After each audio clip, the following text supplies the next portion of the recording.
Okay, hello everyone.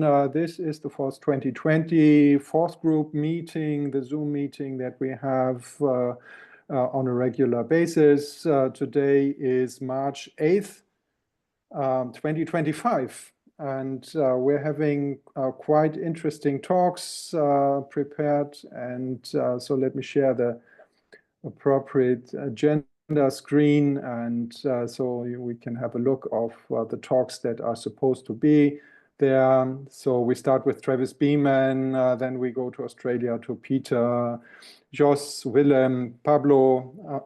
I myself will talk a little bit, and Bill Rexdale is welcome to give a talk. Yeah, so this is the schedule. And we often have the problem that we tend to have very long meetings. And so without any further delay, I would say, Travis, I give you the stage, and you can talk about Zeptoforth and what happened in the recent times.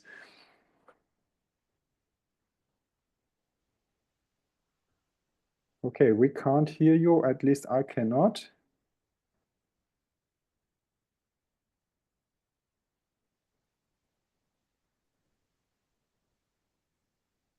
No.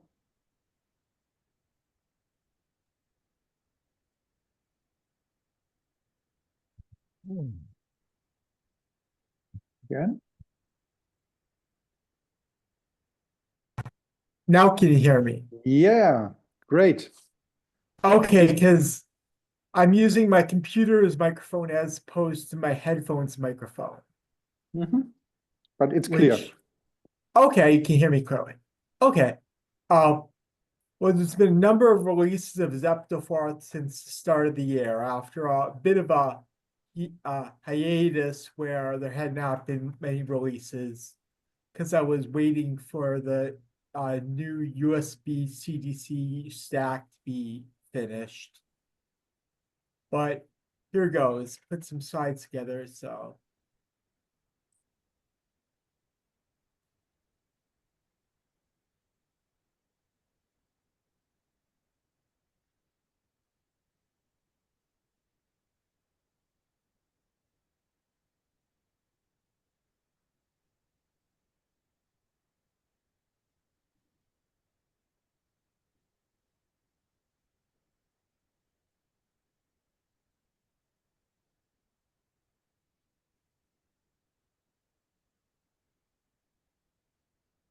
can you hear me?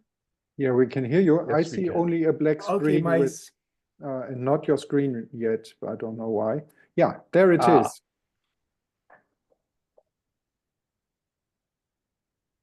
Okay.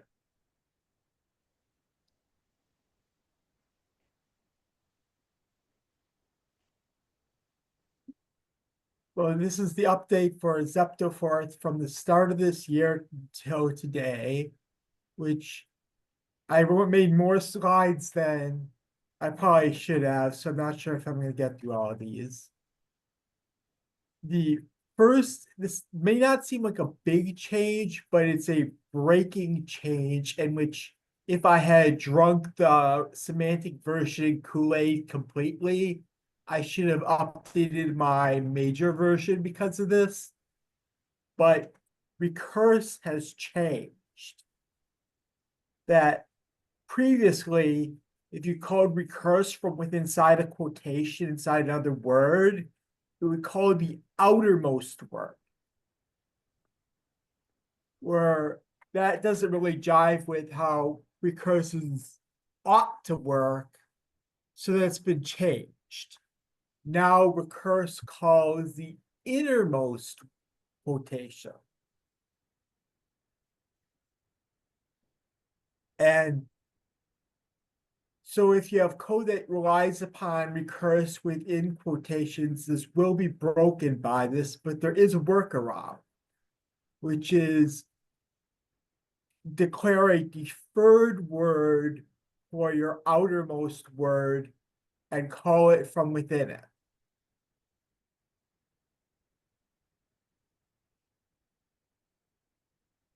And as I mentioned before, the second most important change is that the USB CDC stack has been mostly rewritten because the old USB-C DC stack is not very reliable, to be completely honest.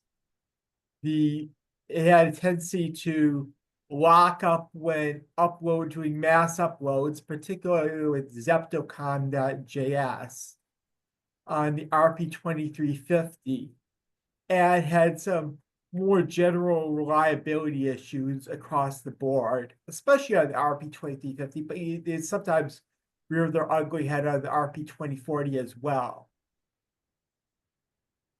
And this change makes it so that you do not need the hack that was made to Zeptoforth.js to make it work with the RP2350, which the hack at some point will go away, which will force you to upgrade if you use Zeptoforth.js. But I anticipate that what I'll probably do before I make it go away altogether is I'll make it selectable so that the user can select the hack if they so desire, if they're using an older version, because I know for some people they're still using old versions of Zeptoforth before 1.10.0.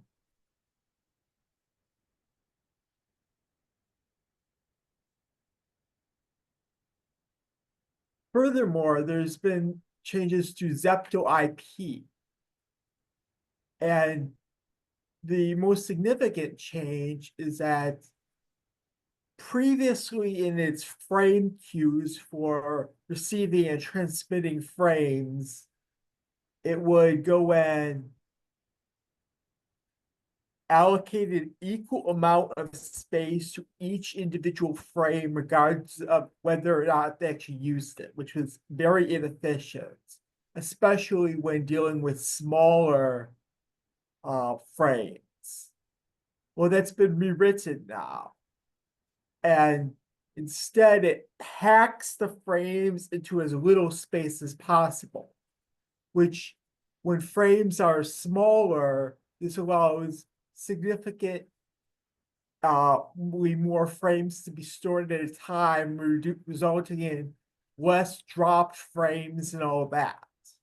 Furthermore, it's efficient enough that in many use cases, you might be able to actually reduce the amount of memory allocated to the frame queues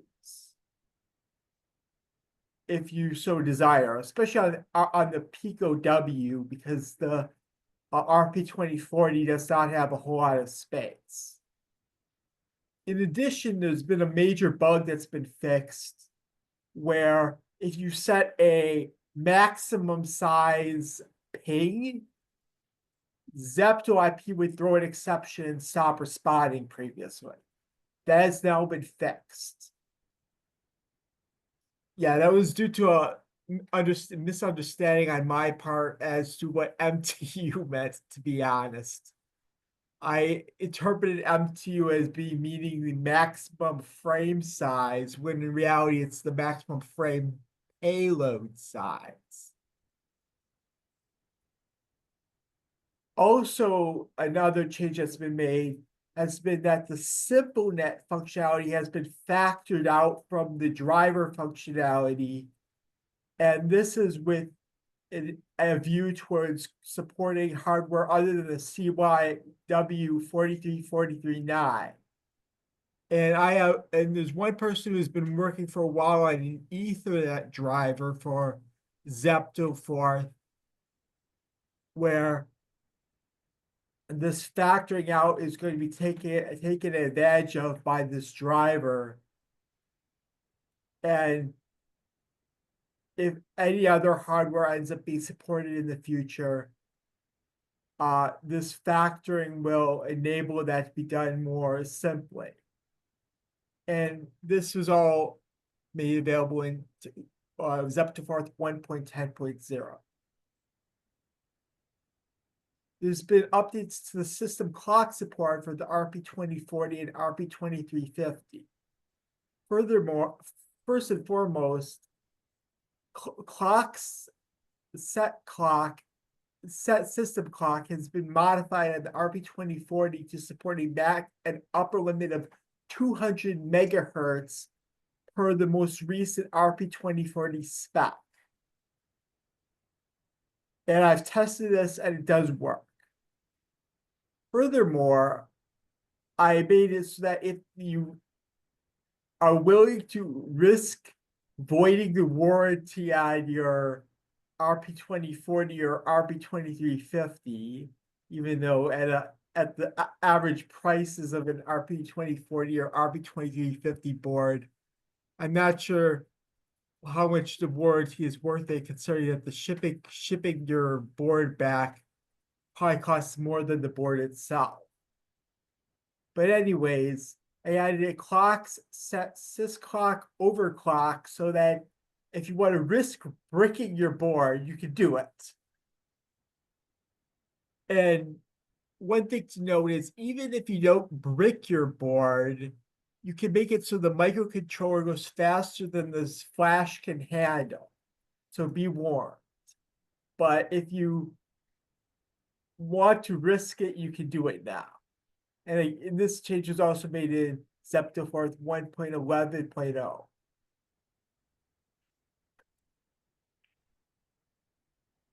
And another thing that's come up is if all goes well, Zeptoforth will have its own USB product ID for the Zeptoforth USB CDC console. A pull request has been made against the PID code's GitHub repository for this request. It's not been granted yet, but because there's a human in the loop and the human seems to have not been responding within the last week or so, but hopefully this happens soon. And additionally, when this happens, the Zeptoforth USB CDC console will have its own strings in the future, and it will have its own serial number strings. So each individual board running Zeptoforth that with an RP2040 or RP2350 will have its own unique ID when you connect to it with USB. And for the time being, as of Zeptoforth 1.11.0, Zeptoforth is using the Raspberry Pi Pico SDK output USB VID PID 2E8A:000A for the USB CDC console.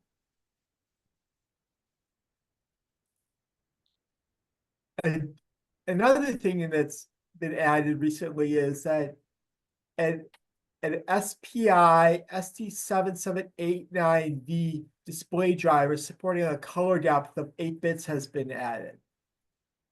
Note that it internally uses 16 bits. The display driver itself actually, the chip supports 12, 16, and 18 bits, but I'm using 8 bits for the reason that, well, SRAM, even on a Pico 2, is limited, and because the displays go up to 320 by 240 pixels at a 16-bit color depth, that's a lot of SRAM.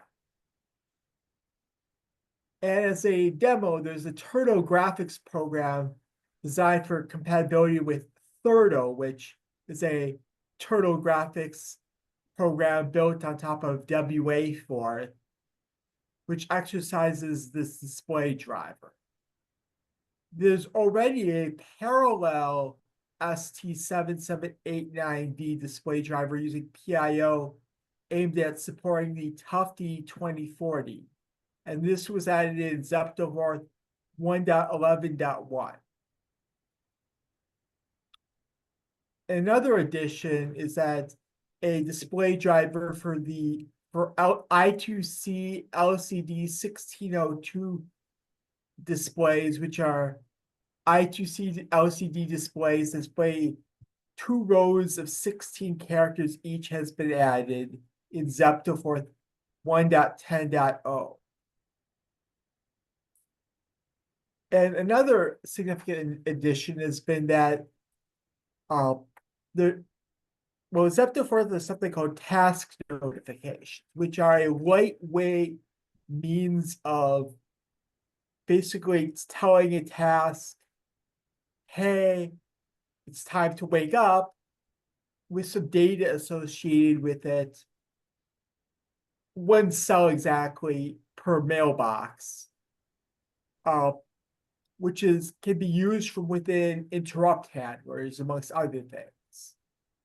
And what's been added is task wait notify set and task waitify update, which allow atomically getting the values in the mailboxes and then at the same time setting or updating their values, which are very useful for if you, let's say, have 32 different events, each of which set a bit in the mailbox to indicate that the event has occurred, then you can fetch the set of bits corresponding to all the events that have occurred already and atomically set it back to 0 to clear it for the next set of events, which is very useful in certain use cases. This was added in Zeptoforth 1.10.1. And another addition is that in the ANSI term module, there's now support for setting different colors and font effects, specifically bold, dim, and underlined, to text displayed on ANSI compatible terminals and terminal emulators.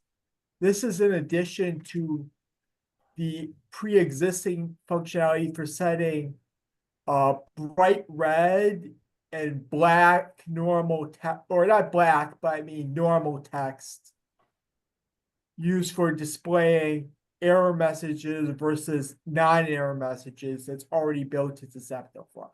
This was added in Zeptoforth 1.10.1.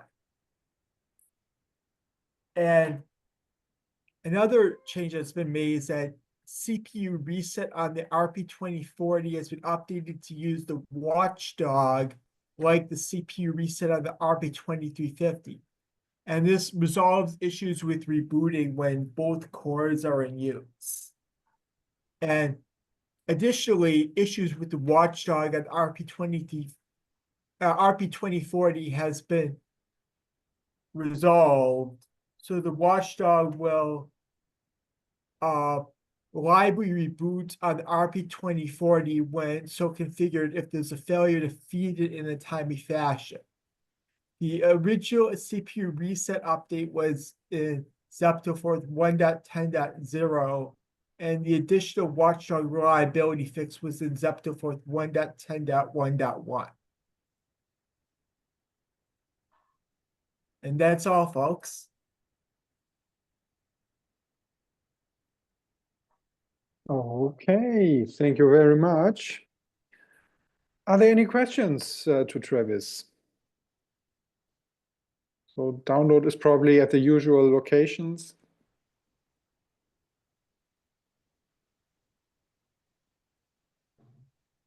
Okay.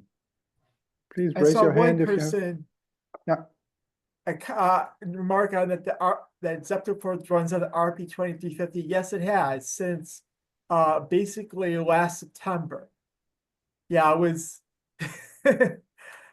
when the RP2350 was announced, I made a concerted effort to be the first fourth out that supported the RP2350, to my knowledge, excluding C-forths like P-forth, which you could just recompile and it would work basically out of the box.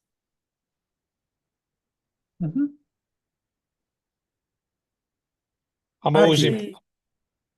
I see someone has his hand up. No, it's just about this problem you spoke about with rebooting when the second core was running. can you now start and stop these cores, and you can stop core 0 and continue running on core 1, and vice versa? Well, starting and stopping individual cores is not exactly trivial on the RP2040 or RP2350. That what it was that I was previously doing a CPU reset, but the CPU reset did this complex song and dance to cause the other core to lock up,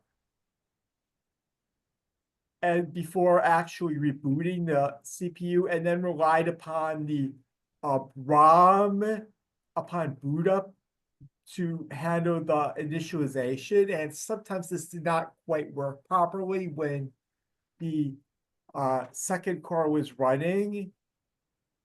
So the watchdog approach works much better, in my opinion, because it actually forces both cores to reboot simultaneously, no matter what they're doing. One small